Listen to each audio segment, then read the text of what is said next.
al-qadiru al-muqaddimu al-muakhiru al-awwalu al-akhiru al-zahiru al-batinu al-wali al-muta'ali al-barru at-tawwabu al-muntakimu al-afu ar-ra'ufu malikul mulki dzul jalali wal ikram al-muqsitu al-jami'u al-ghaniyu al-mughniyu al-mu'ti al-mani'u ad-darru an-nafi'u an-nuru al-hadi al-badi'u al-baqi al-warisu ar-rasyidu as-sabur alladzi lam yalid wa lam yulad wa lam yakul lahu kufuwan ahad laisa kamitslihi syai'un wa huwas samiul basir.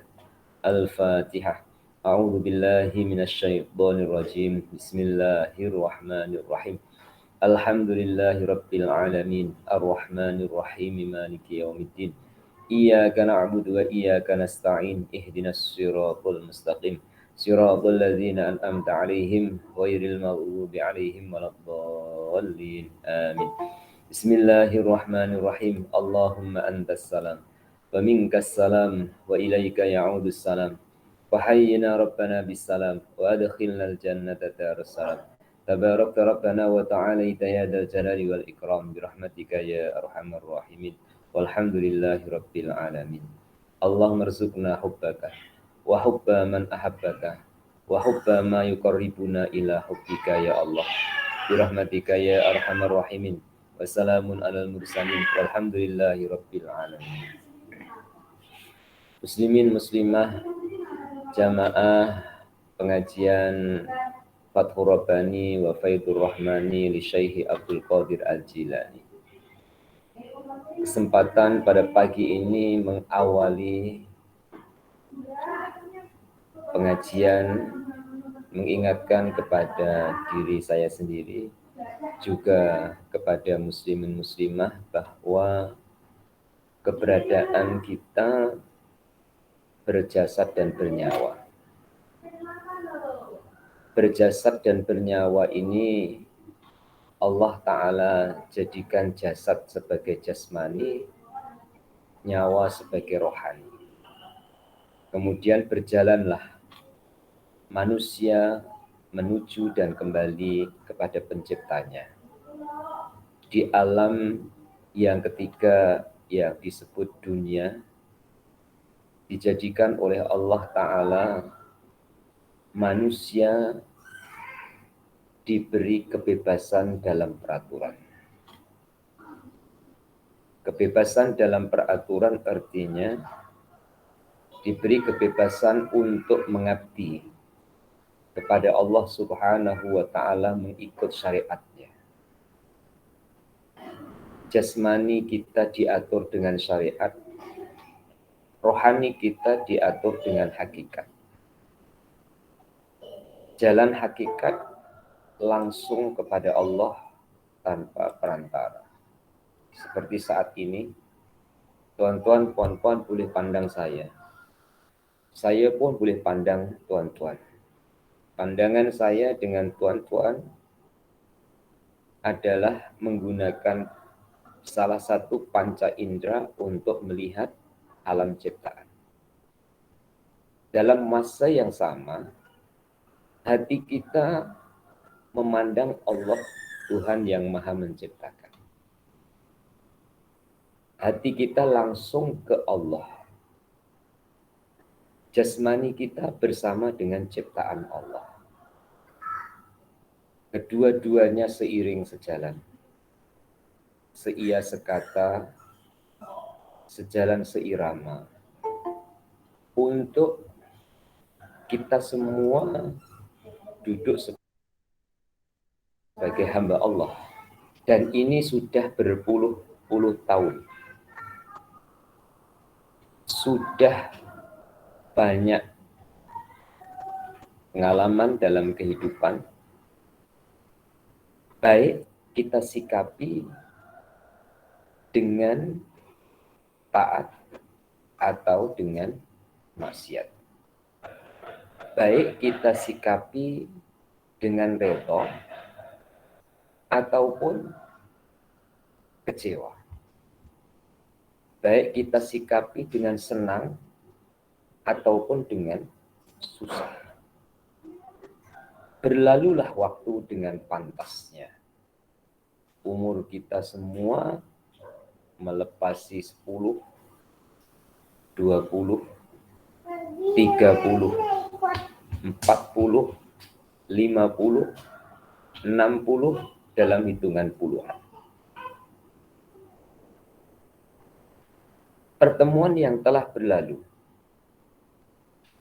kelipatan puluhan yang keempat, 10, 20, 30, 40 disebut dalam hadis Rasulullah SAW, man balagha arba'ina sanatan falam yaghlib khairuhu syarruhu falyatajahhaz ilan nar. Barang siapa yang usianya sudah mencapai 40 tahun, tetapi kebaikannya tidak mengalahkan atau menguasai kejahatannya, maka hendaklah dia bersiap-siap masuk neraka. Ada dua neraka yang didahulukan. Rupanya adalah kebingungan, kesusahan, kesulitan, tidak tenang, gusar, gundah, gulana, merana, dan bahasa-bahasa yang serupa.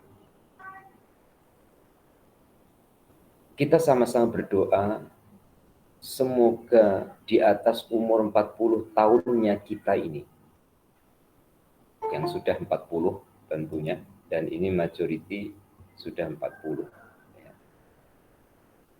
Allah Subhanahu wa Ta'ala beri kekuatan kepada kita untuk lebih taat kepadanya, mengalahkan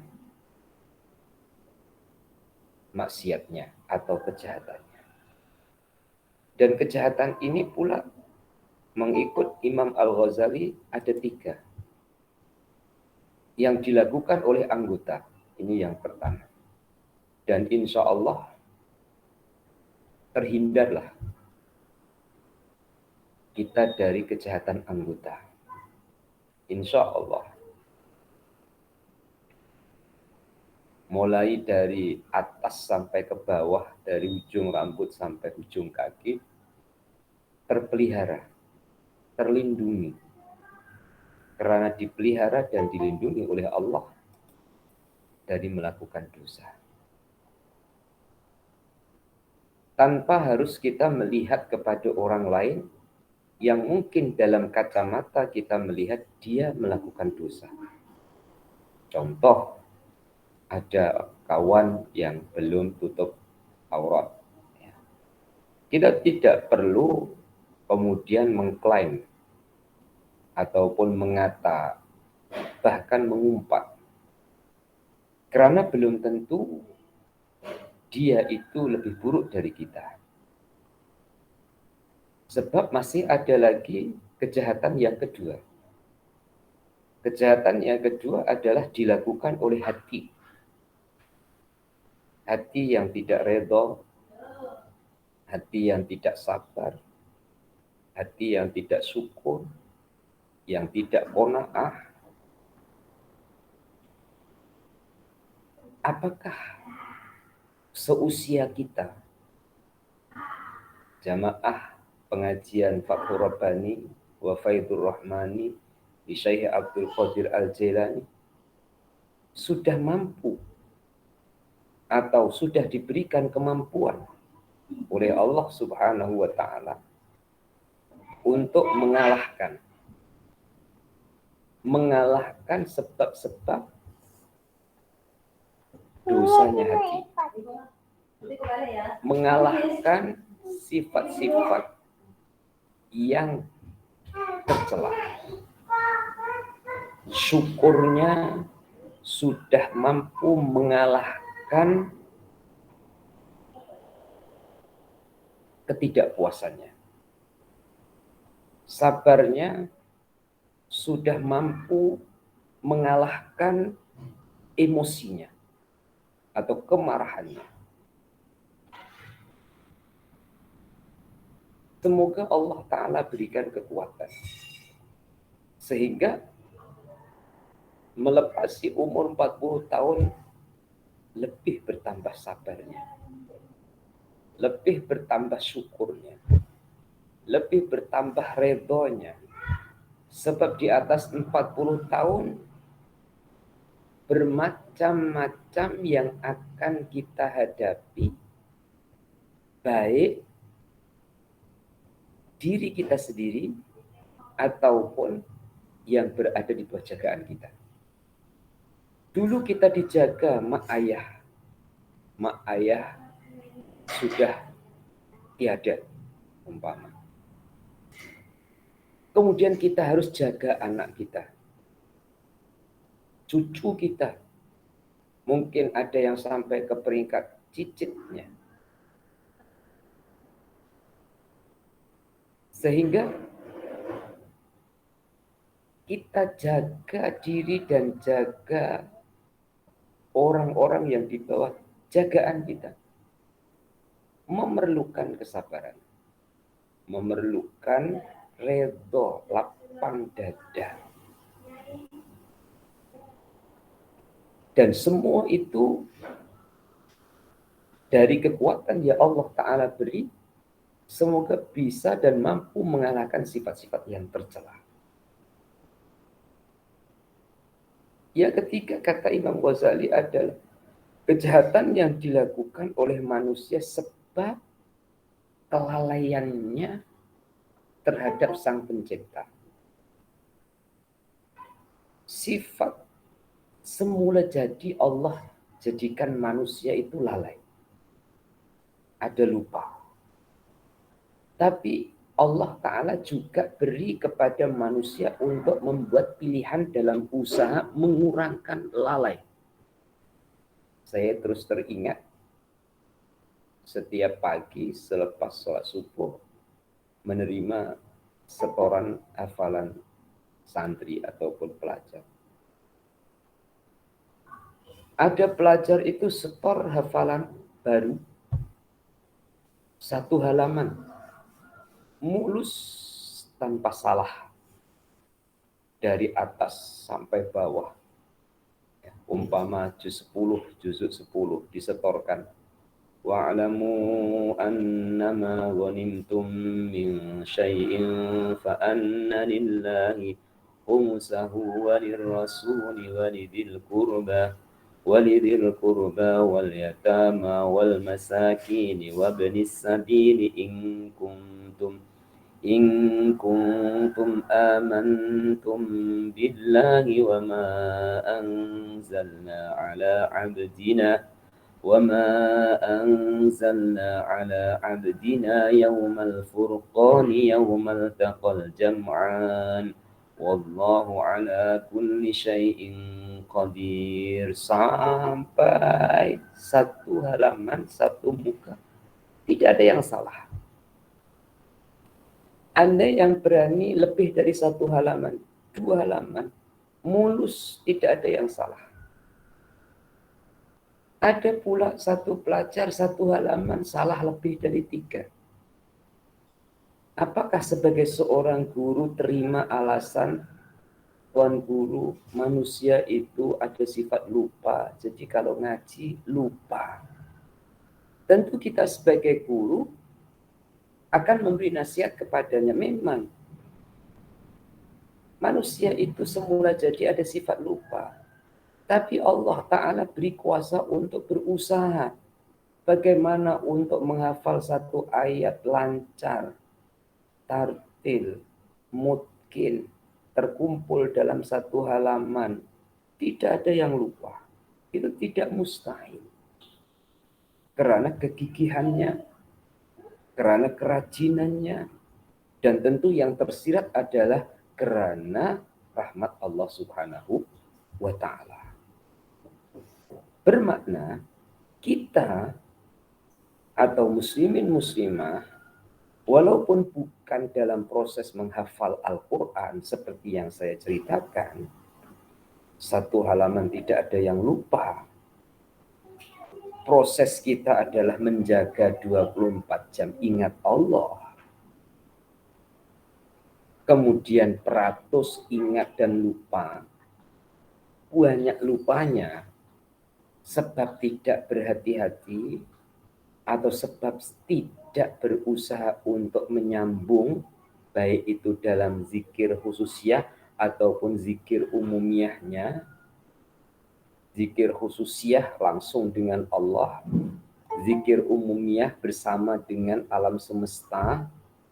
Seorang ibu rumah tangga bersama dengan bawangnya ingat Allah, bersama dengan cilinya ingat Allah, bersama dengan peralatan masak di dapur ingat Allah, bersama dengan beras yang dibersihkan ingat Allah, bersama dengan beras yang dimasak ingat Allah, bersama api yang dinyalakan ingat Allah, bersama dengan minuman yang dihidangkan ingat Allah, bersama dengan suapan makanan yang dimakan ingat Allah. Bermakna peratus dalam 24 jam ingatnya lebih banyak daripada lupanya. Nah, itu oleh Al-Ghazali dikategorikan kesalahan jika orang itu leka sehingga banyak waktunya yang terlepas dari ingatan kepada Allah Subhanahu wa Ta'ala. Jadi umur yang sudah melepasi 40 tahun, kejahatannya dikalahkan dengan kebaikannya. Bukan hanya fisik, tapi meliputi penguasaan terhadap hati, juga penguasaan terhadap waktu dan masa. Karena umur bertambah, Allah telah sebut dalam Al-Quran surah Yasin yang muslimin muslimah hafal. Wa man nu'ammirhu nunakkishu fil khalqi. Barang siapa yang nu'ammir, itu artinya kami panjangkan. Kami panjangkan umurnya. Nunakkishu, kami akan kurangkan. Fil khalqi, dalam penciptaan atau dalam kesehatannya. Muslimin muslimah, semoga tidak heran kalau pagi sehat, tengah hari sikit pening, nanti petang sehat lagi. Sama juga ya, pagi ngantuk, nanti siang cergas, petang ngantuk lagi. Sama juga kenyang, lapar, lapar, kenyang, susah, senang, senang, susah. Nah, pergantian-pergantian ini pasti terjadi. Pasti terjadi. Dan pagi tadi juga ada tetamu menunggu agak lama karena saya masih mengajar di atas. Selesai saya mengajar pukul 8 atau waktu Indonesianya pukul 7, meminta pada saya untuk tasmi karena istrinya meninggal 3 hari yang lalu. Hari yang ketujuhnya minta saya tasmi Al-Quran, mintanya pagi hari Selasa. Saya katakan kalau pagi saya kirim pelajar, sebab pagi saya sudah ada jadwal, ya tentu dengan muslim-muslimah. Lepas itu arwah pesan supaya Pak Kiai yang ngaji. Kalau begitu ya sore, petang, setelah saya kuliah. Akhirnya bersetuju. Apa hubungannya dengan ngaji saya cerita ini? Hubungannya dengan mengaji adalah umur bertambah, kesehatan berkurang, kekuatan berkurang. Itu fisik, itu jasmani. Tapi bisa umur bertambah, kekuatannya bertambah. Kekuatan apa? Iman. Kekuatan apa? Kesabaran. Kekuatan apa? Syukur. Kekuatan apa lagi? Redho. Kekuatan apa lagi? Kekuatan sifat-sifat mahmudahnya. Sehingga kuatnya sifat mahmudah, sifat baik,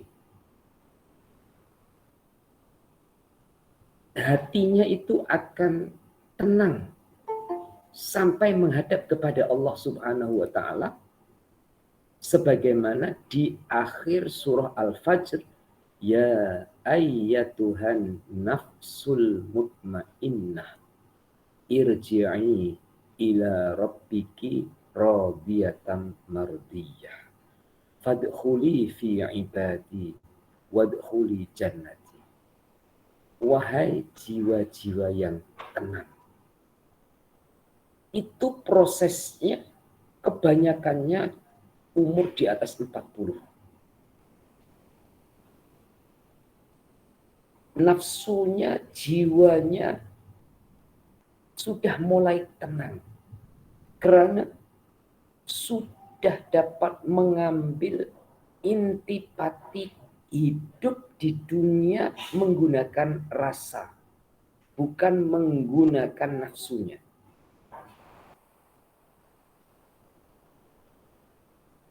Dalam kondisi tenang dipanggil oleh Allah Subhanahu wa taala kembali ke rahmatullah. Fadkhuli fi ibadi, masuklah dalam golongan hambaku. Wadkhuli jannati, masuk dalam surgaku, kata Allah. Ibadi dulu, baru jannati. Masuk dalam golongan hamba-hambaku. Siapa?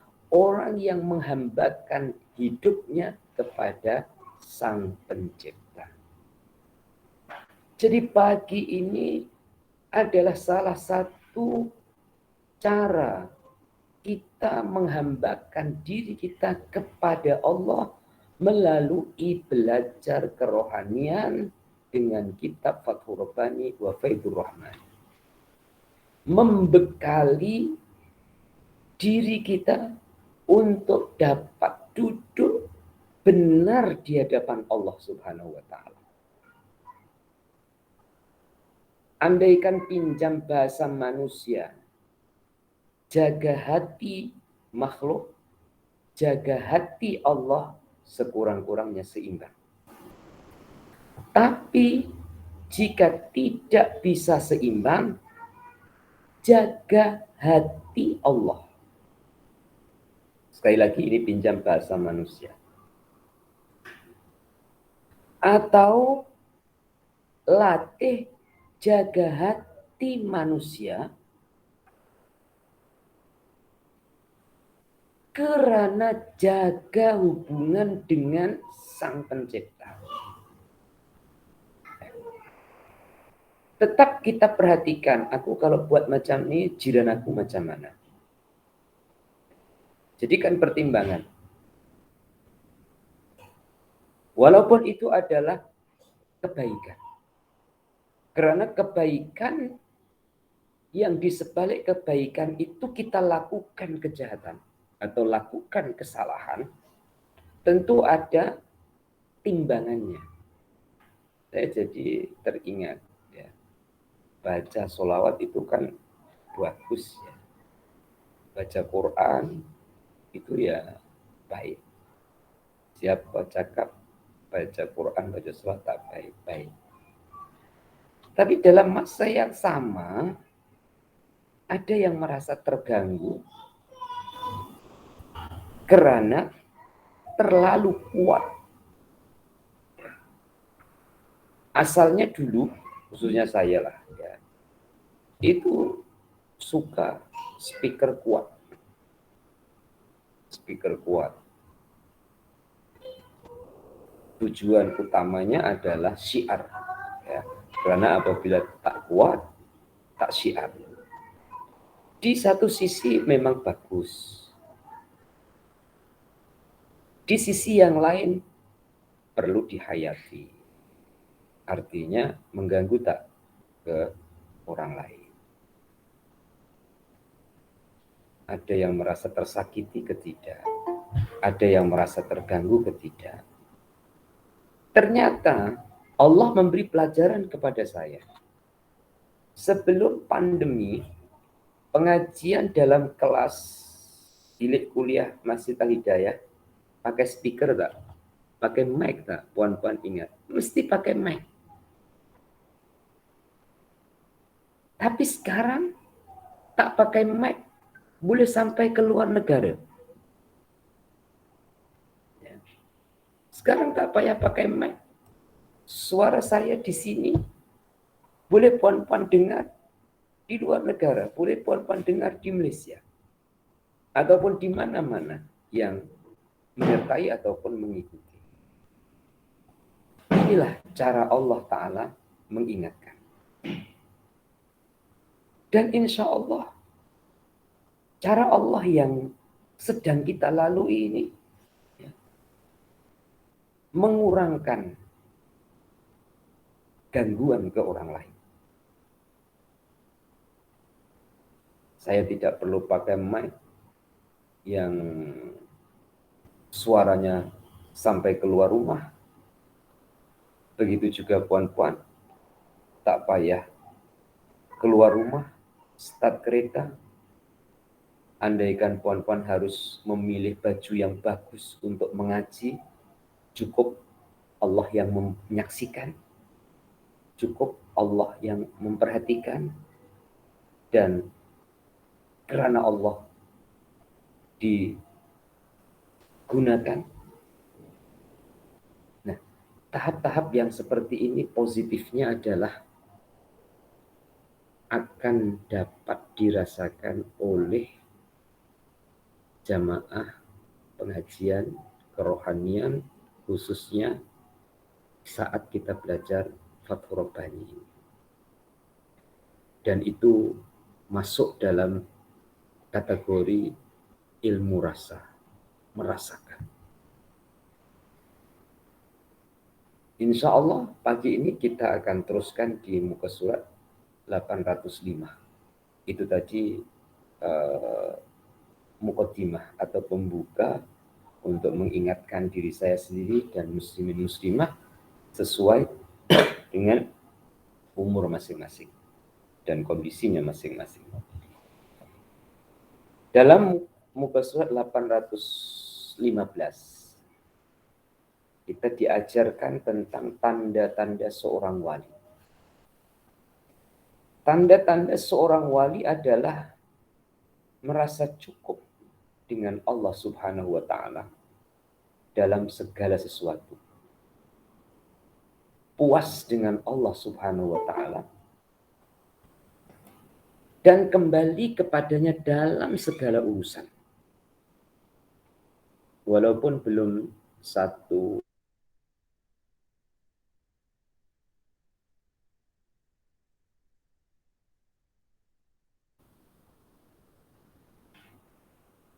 ciri-ciri atau tanda-tanda seorang wali yang disebutkan dalam kitab Fathur Rabbani.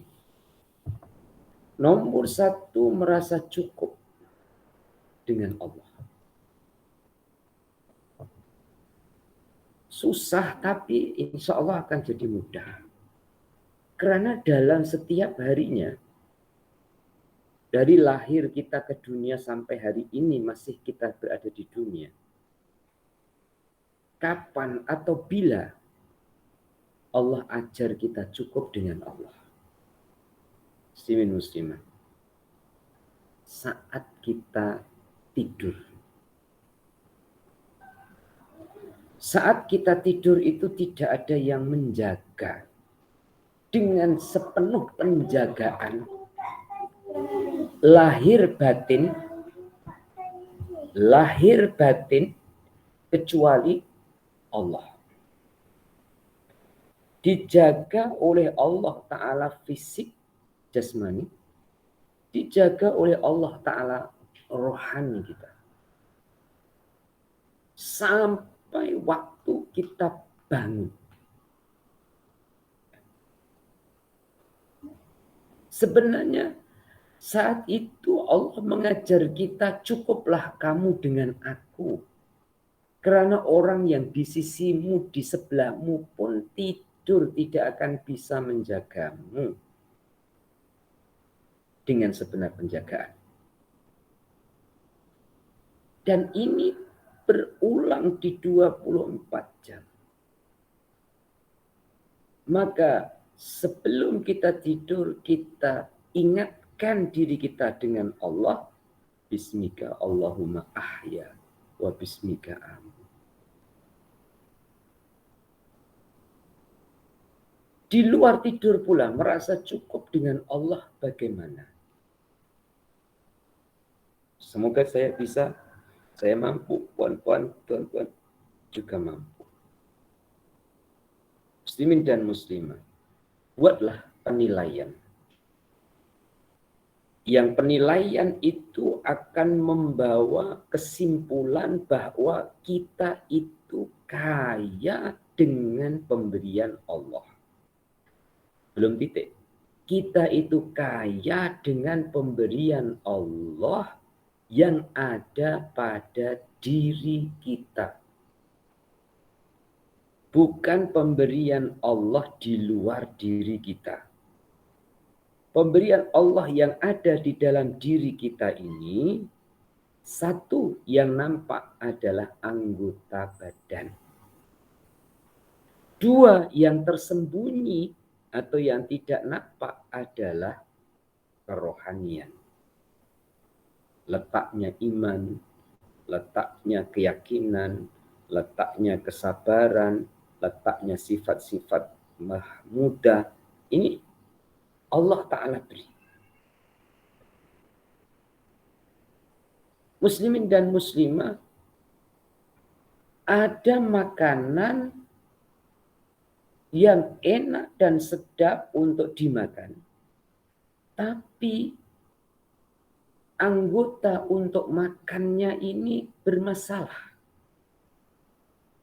Untuk menelan air liurnya tak dapat, apalagi menelan air. Untuk mengunyah makanan tidak dapat, apalagi untuk menikmatinya. Mana lebih bernilai?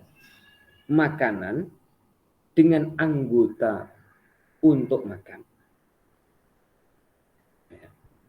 Pasti jamaah memberi jawaban, walaupun saya tidak dengar, cuma saya husnuzon, puan-puan akan mengutamakan anggota untuk makan itu lebih bernilai daripada makanan.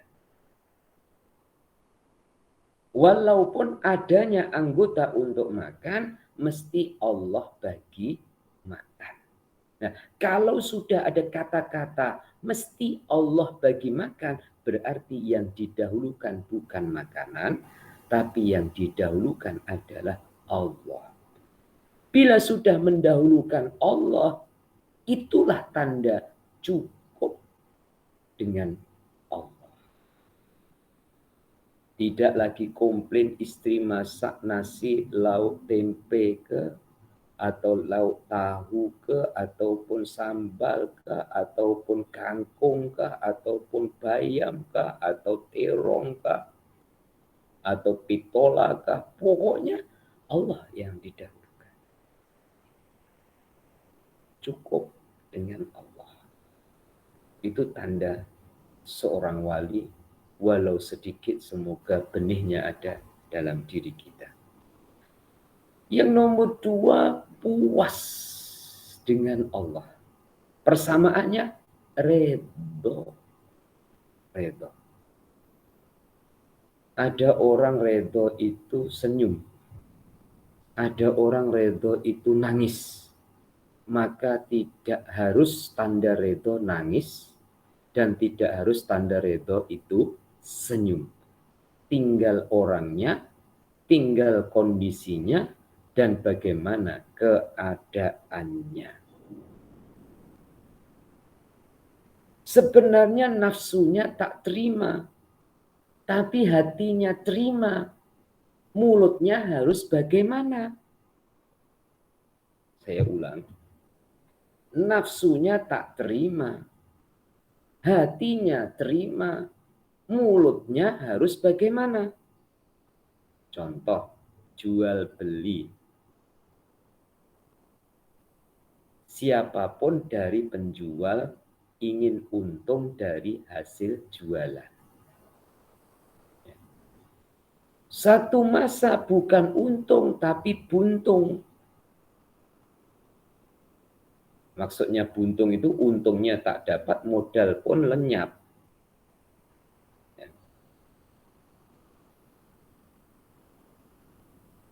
Nafsunya tak suka itu, tapi hatinya terima. Loh, masa iya? Iya, hatinya terima karena ini berarti balasan Allah Ta'ala kepada saya.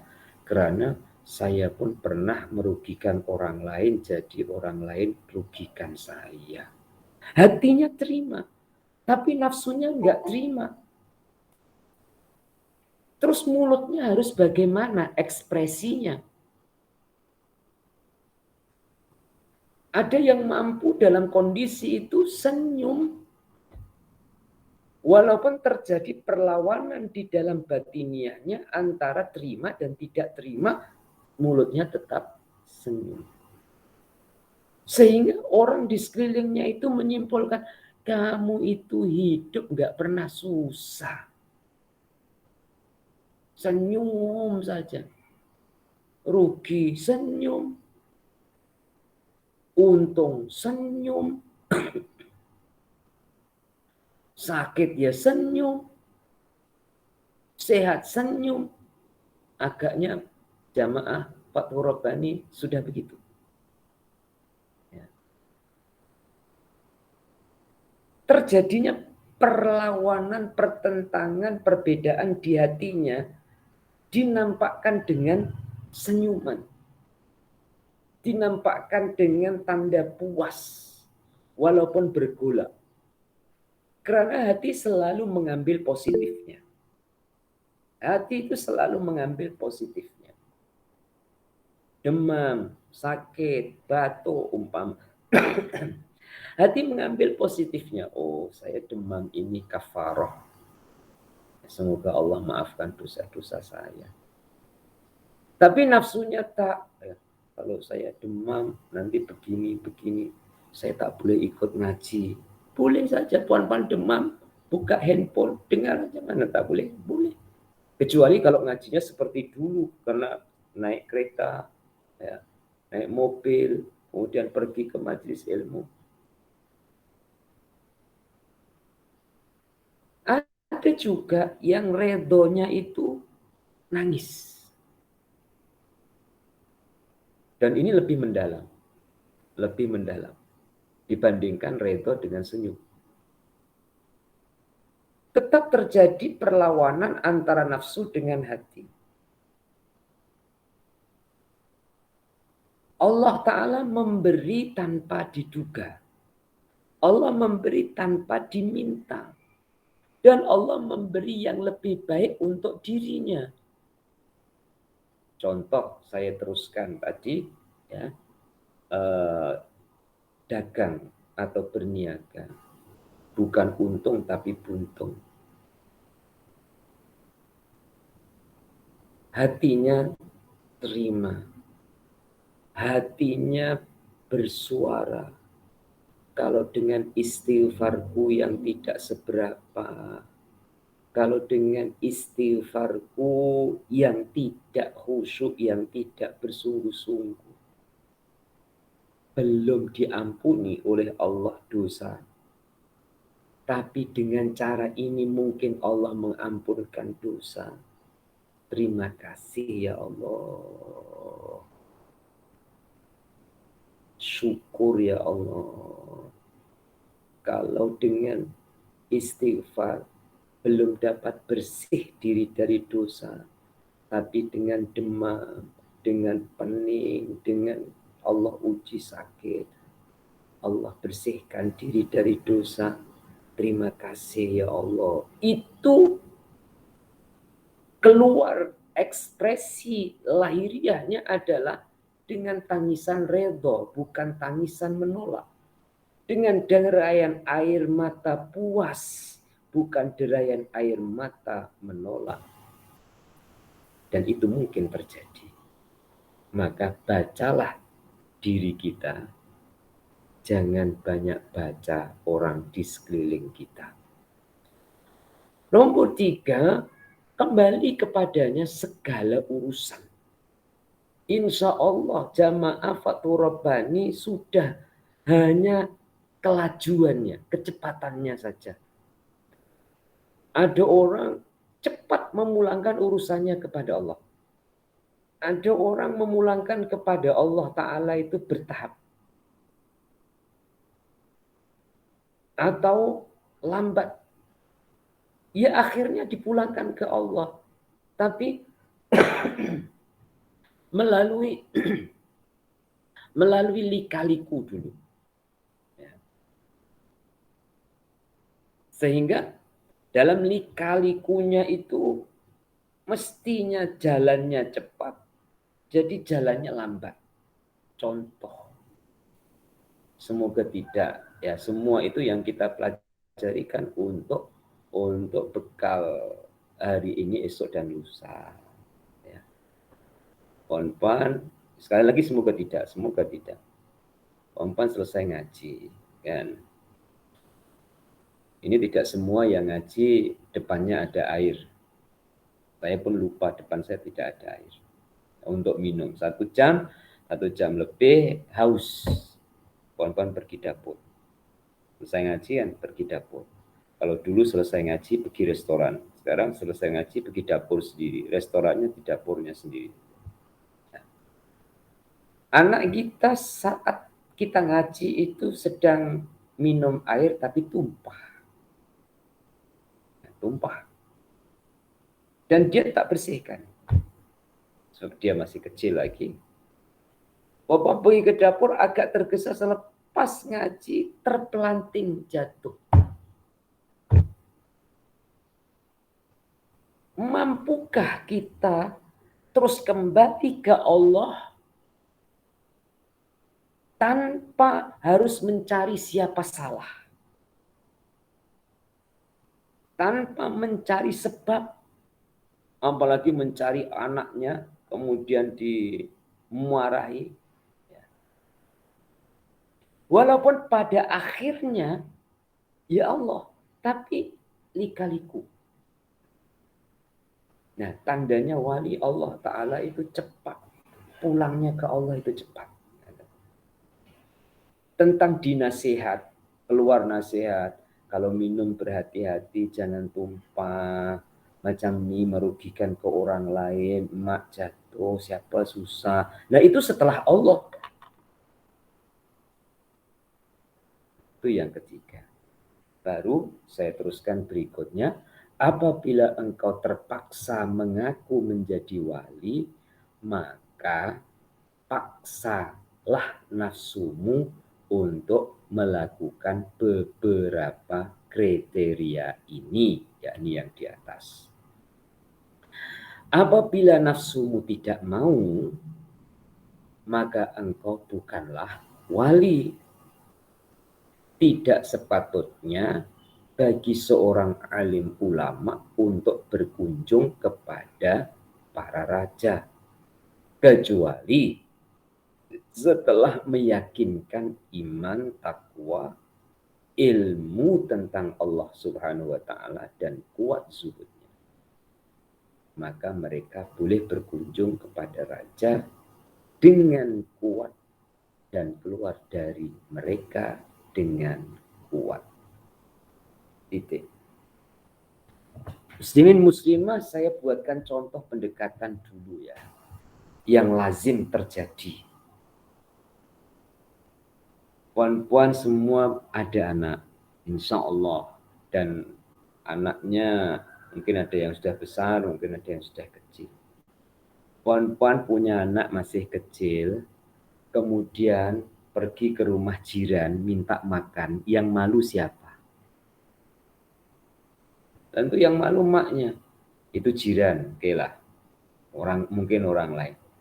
Puan-puan punya anak, anaknya pergi ke rumah makciknya, minta makan. Malu tak? Lebih malu mana yang nombor 1 dengan nombor 2? Yang nombor 1 lebih malu. Lagi punya anak, pergi ke rumah atuknya, rumah nenek, minta makan.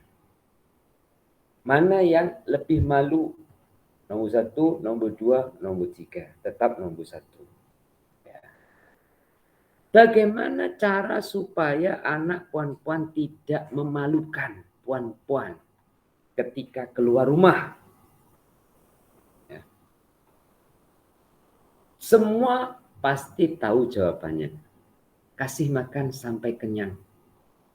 Supaya nanti tidak minta ketika diajak ke rumah atuknya, ataupun ke rumah jirannya, ataupun ke rumah saudaranya.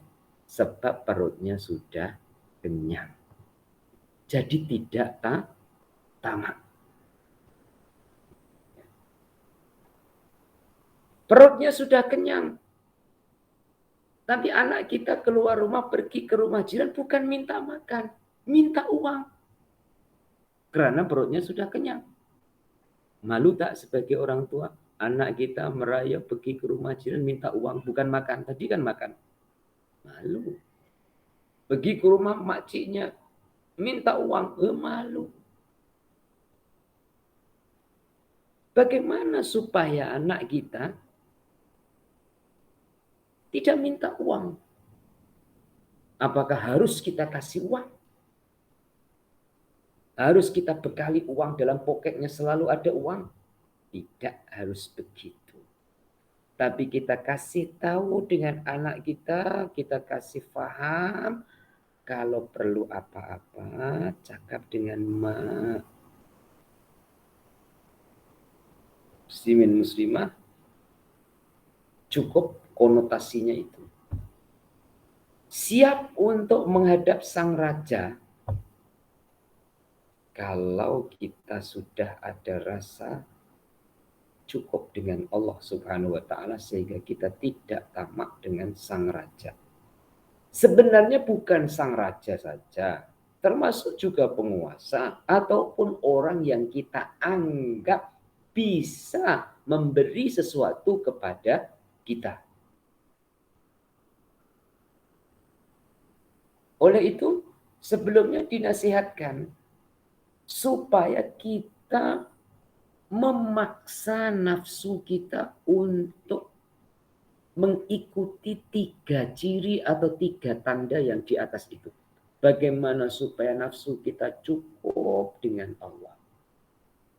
Testing. Tes. Ya. Puan-puan ada bekas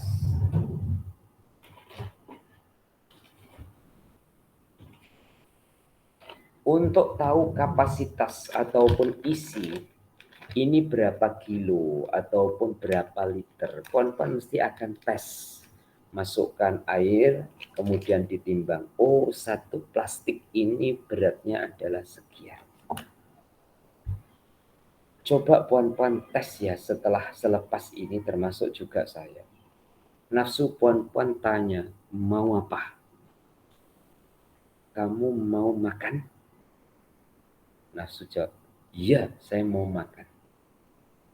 Sediakan sebanyak-banyaknya mengikut kemampuannya.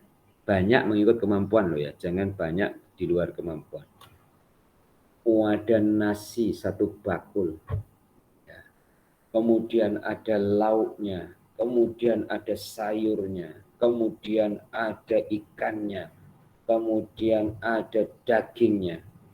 Setelah itu panggil, nafsunya dipanggil. Nafsu, mari sini. Udah, kamu makan. Ustaz itu cakap dengan siapa? Nafsunya sendiri. Ya. Udah, sekarang kamu makan. Loh, yang cakap itu saya. Loh iya, tapi dalam diri kita ada nafsu. Cakap, ayo, kamu makan. Kamu makan. Makan. Setelah makan, ayo tambah. tambah lagi. Ini masih banyak lagi. Habiskan. Kira-kira apa jawaban nafsu kita puncaknya? Dia akan angkat tangan. Aku sudah tak larat. Sudah tak mampu. Oh, bermakna kamu itu lemah nafsu. Makanan hanya satu meja aja kamu sudah nggak mampu. Tapi kalau kamu lapar seakan-akan 10 meja kamu mau habiskan. Dapatlah satu pelajaran dari mengikuti nafsunya. Catatannya yang akan datang, nafsu harus ikut dengan kita, bukan kita ikut nafsu. Kita harus paksa dia. Masa kamu lupa nafsu semalam, kamu saya suruh makan banyak-banyak, kamu tak lalu. Kamu tak mampu, sekarang ayo kita makan seadanya. Nah, yang seperti ini dilatih saya sendiri, muslimin muslimah, sampai jadi kebiasaan. Dan saya percaya insya Allah muslimin muslimah bisa. Insya Allah mampu. Insya Allah boleh. Asalkan setiap kali melangkah itu Allah yang didahulukan. Itu dalam apapun situasi, kondisi, keadaan itu, urusan itu insya Allah ringan. Tidak terus jadi beban. Karena ada sandaran, karena ada pegangan, karena ada tujuan. Nah, yang sudah seperti itu silahkan mau ketemu dengan siapa saja, baik itu orang besar atau sang raja, ataupun orang kecil, rakyat jelata, posisi kita adalah hamba Allah di mana saja. Bawahnya. Kata sang guru, aku pernah berguru kepada sebagian insan yang menceritakan apa yang sudah dan akan terjadi pada diriku. Ada seorang kanak-kanak tampan yang selalu berjalan bersama beliau. Beliau mau berkunjung kepada para raja, sehingga ada sesuatu yang terlintas dalam hatiku mengenai hal itu. Lalu beliau berkata kepadaku, wahai kanak-kanak yang tinggal di pondok, apabila aku tinggalkan dia, aku khawatir tindakan mereka terhadapnya. Aku berkunjung hanya ingin menasihati dan menerangkan jalan keadilan kepada mereka. Dalam kamu berguru terdapat cacat, sedangkan kami berguru kepada mereka dengan kesopanan. Titik dulu. Tentu bukan ceritanya yang perlu diingat, tapi yang diingati adalah makna yang tersirat. Setiap manusia melangkah punya tujuan. Bedanya tujuan berakhir ke Allah ataupun tujuan berakhir kepada kepentingan dirinya. Maka di dalam Al-Quran disebut fisabilillah atau ibnu sabil. Ya.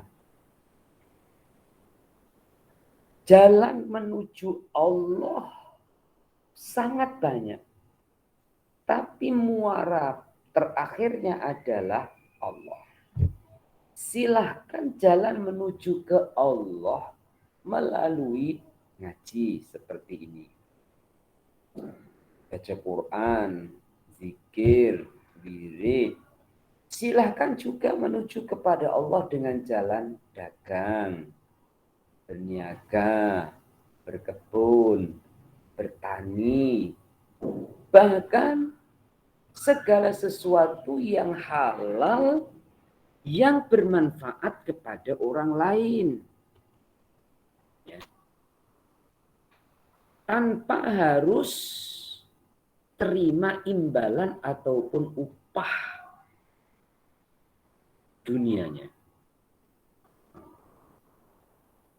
Supaya terlatih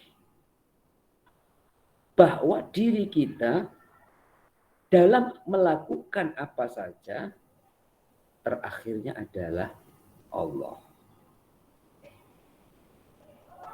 Seorang guru meninggalkan muridnya untuk ketemu dengan sang penguasa, tidak diketahui apa tujuannya, melainkan pelakunya. Kalau tujuannya untuk mengampu supaya mendapatkan habuan untuk kepentingan dirinya, tentu itu yang dilarang. Tentu itu yang tidak baik. Tapi kalau tujuannya adalah untuk dakwah, untuk syiar agama, untuk menyampaikan hikmat nasihat, silahkan. Bahkan di antara ibadah yang berat, dalam kategori ibadah berat adalah dakwah di depan seorang sultan ataupun raja yang zalim. Oleh itu, manusia ada pertimbangan. Selain tujuan ada pertimbangan. Kalau dipertimbangkan dengan akal, resiko lebih besar dari kebaikannya, maka darul mafasid, meninggalkan yang berbahaya itu lebih utama daripada melakukan lijal bil masolih, daripada melakukan kebaikan.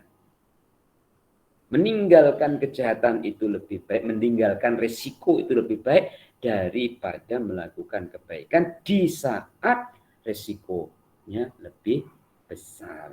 Undur ke belakang bukan berarti kalah, tapi undur ke belakang mengatur strategi untuk maju lagi ke hadapan. Selanjutnya, ada seseorang bertanya, apabila makanan bercampur, bagaimana puasa dan sholat menjadi sah? Beliau menjawab, yang halal adalah jelas. Apabila hatimu berkata, tidak, maka itu berarti haram. Dan apabila hatimu berkata, iya, maka itu berarti halal. Apabila hatimu diam, tidak berkata tidak, dan tidak pula mengatakan iya, maka itu adalah syubhat. Apabila engkau tidak mendapatkan keinginan dan engkau bersabar, maka itu adalah qanaah atau menerima apa adanya. Engkau tahu berapa banyak taat, puasa, dan sholat di sisinya, sementara dia tidak memperdulikannya. Artinya Allah tidak peduli dengan sholat itu, artinya lagi Allah tak terima. Adapun yang dikehendakinya daripadamu hanyalah hati yang bersih dari membantah takdir serta segala sesuatu selainnya. Titik. Ayah-ayah, ibu-ibu, dan muslimin muslimah rahimakumullah. Mencari yang halal itu wajib. Ini sering kita dengar. Tetapi mencari yang murni halal itu sulit. Ya. Murni halal itu sulit.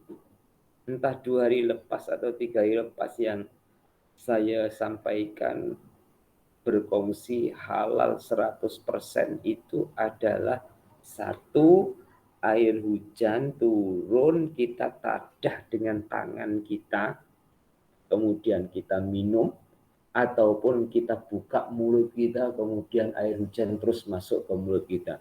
Itu 100% halal. Enggak ragu kalau itu. Maka kalau sedang hujan, keluarlah pohon-pohon, ya, kemudian tadah mulutnya, terus diminum, itu halal itu. Langsung dari Allah. Jangan yang melalui genting, pun juga jangan melalui bekas ataupun cebok. Kalau perlu tangan kita sebagai ceboknya, tangan kita. Atau yang kedua dalam keadaan darurat, tidak ada apa-apa melainkan itu, ya, maka itu akan jadi halal murni. Tapi yang lainnya itu akan ada subhat, ada percampuran. Nah, kalau yang lainnya itu ada percampuran, bagaimana hati saya boleh tenang, Ustaz? Bukan hanya puan-puan, termasuk juga saya. Walaupun nyatanya juga tenang-tenang saja. Ya, nyatanya tenang-tenang saja. Cuma kalau sedang ngaji ini seakan-akan kita tak tenang. Ya. Sebenarnya untuk kita tenang adalah yang bercampur itu ambil seperlunya. Itu kita akan tenang. Ambil seperlunya aja. Memang keperluannya satu pinggan, ya udahlah itu aja. Usah yang lebih bagaimana? Mubazir. 1001 alasan akan dikemukakan jika seseorang itu tetap mempertahankan kepentingan dirinya. Yang lebih itu ya jadikan fisabilillah. Karena sabilillah itu kan banyak saja. Jadi untuk menciptakan ketenangan di dalam hati, jawaban ya di hati adalah dari yang bercampur yang kita tidak dapat untuk memisahkan. Sudah tidak bisa kita untuk memisahkan, itu enggak bisa. Dari bangunan rumah kita sendiri ini sudah bercampur. Ya. Jangankan bangunan rumah, ya. Peralatan dapur itu sudah bercampur. Jangankan peralatan dapur, yang baju kita pakai ini loh. Ya. Sudah pun bercampur antara halal, haram, ataupun syubhat. Maka mengambil seperlunya itu ciri wali-wali Allah. Bahkan muslimin dan muslimah meninggalkan melainkan yang diperlukan. Itu ya hampir sama, cuma beda bahasa. Mengambil seperlunya atau meninggalkan melainkan yang diperlukan.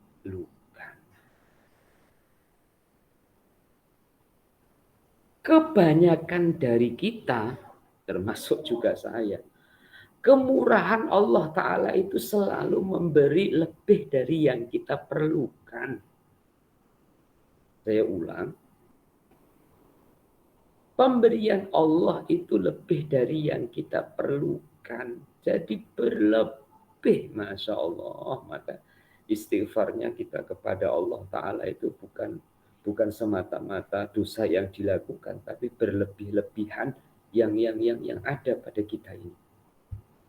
Ustaz, berlebih-lebihan itu kan untuk menjaga kemungkinan yang lebih itu untuk hari besok, lusa, dan yang akan datang. Tidak salah. Ya. Maka muslimin dan muslimah, setiap manusia punya hujah. Hanya hujahnya diterima oleh Allah ataupun tidak. Maka disebutkan banyak ada taat, ada puasa, ada sholat, tapi diterima atau tidak. Habis yang diterima yang mana? Yang diterima itu cirinya yang hatinya bersih. Muslimin dan muslimah, kita itu biasa kok melepaskan sesuatu. Melepas dengan ikhlas itu ya biasa. Setiap hari, puan-puan melepaskan kotoran ya ikhlas kok. Dan tidak berharap lagi untuk balik lagi. Ya. Tapi juga puan-puan melepaskan sesuatu ingin balik lagi. Contoh puan-puan ada duit pergi ke bank, itu kan dilepaskan.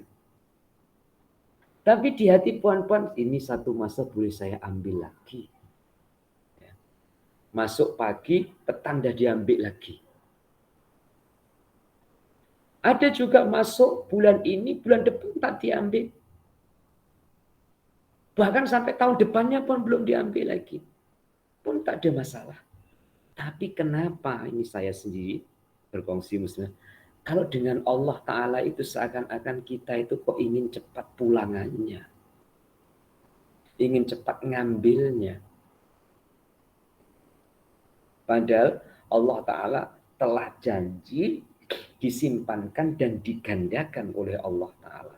Nah, itulah yang kita basuh, ya, kita nasihat berulang-ulang, ya, di dalam diri kita, sehingga dengan Allah hati kita bersih, percaya dengan kehendak, percaya dengan janji Allah Subhanahu wa Ta'ala, dan insya Allah hidup kita ini, ya, saya keluar bahasa ibunda, sak dermo ngelakoni. Artinya ikuti perjalanan yang Allah Ta'ala kehendaki.